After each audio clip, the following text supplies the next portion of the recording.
আল্লাহ তাআলার পক্ষ থেকে তার বান্দাদের জন্য বাইতুল্লাহর হজকে আল্লাহ তাআলা ফরজ করেছেন। আল্লাহ তাআলার পক্ষ থেকে মানুষের জন্য বাইতুল্লাহ হজ করা ওই সকল ব্যক্তিদের জন্য অত্যাবশ্যক যাদের বাইতুল্লাহ যাওয়ার সামর্থ্য আছে। হজের গুরুত্ব সম্পর্কে আমি কিছু কথা এখানে পেশ করতে চাচ্ছি। নাহমাদুহু ওয়া নুসাল্লি আলা রাসূলিহিল কারীম, আম্মা বা'দ। হজ ইসলামে একটি গুরুত্বপূর্ণ ইবাদত, ফরজ ইবাদত। আল্লাহ তাআলার পক্ষ থেকে তার বান্দাদের জন্য বাইতুল্লাহর হজকে আল্লাহ তাআলা ফরজ করেছেন। জি।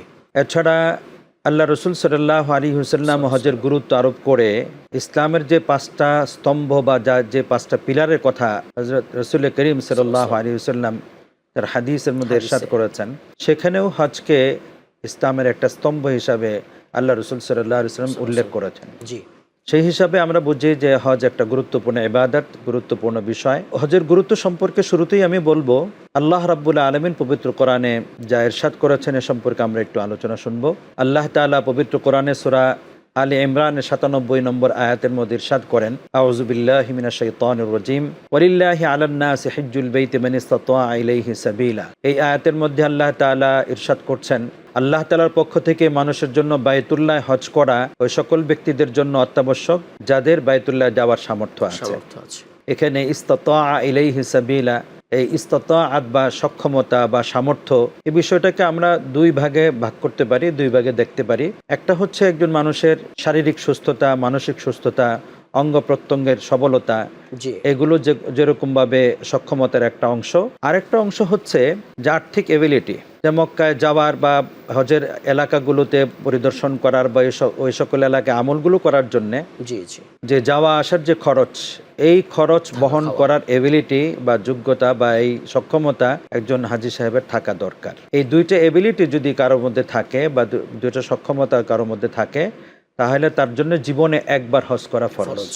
এই জন্য আল্লাহ তাআলা যাদেরকে সামর্থ্য দিয়েছেন, হ্যাঁ, শারীরিকভাবে সুস্থ আছেন, মানসিকভাবে সুস্থ আছেন, আবার আর্থিক এবিলিটিও আছে, তাকে অত্যাবশ্যকভাবে বাইতুল্লাহর হজ করতে হবে।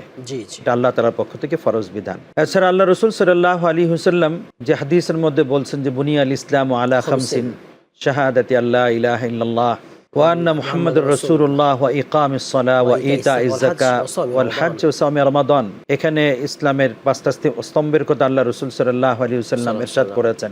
এখানেও এই হাদিস থেকে হজের গুরুত্ব আমরা বুঝতে পারি।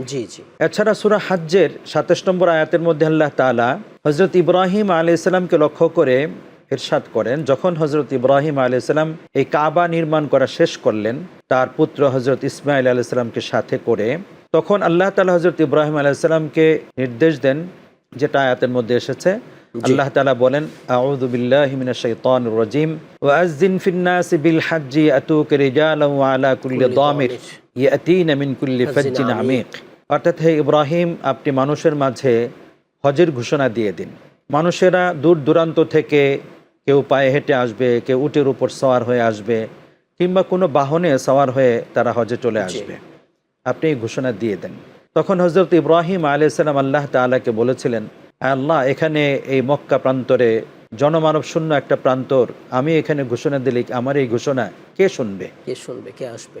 তখন আল্লাহ রাব্বুল আলামিন হযরত ইব্রাহিম আলাইহিস সালামকে বলেছিলেন, আপনি ঘোষণা দিয়ে দেন, যাকে এই ঘোষণা পৌঁছে দেওয়ার আমি তাকে এই ঘোষণা পৌঁছে দেব, পৌঁছানোর দায়িত্ব আমার, পৌঁছানোর দায়িত্বটা আমার। তো হযরত ইব্রাহিম আলাইহিস সালাম হজের ঘোষণা দিয়ে দিলেন। আল্লাহ রাব্বুল আলামিন আল্লাহ তাআলার কুদরতের মাধ্যমে সেই সময়ে পৃথিবীতে যারা বেঁচে ছিলেন বা হায়াতে ছিলেন তাদের কর্ণকুহরে সে আওয়াজ পৌঁছে দিলেন।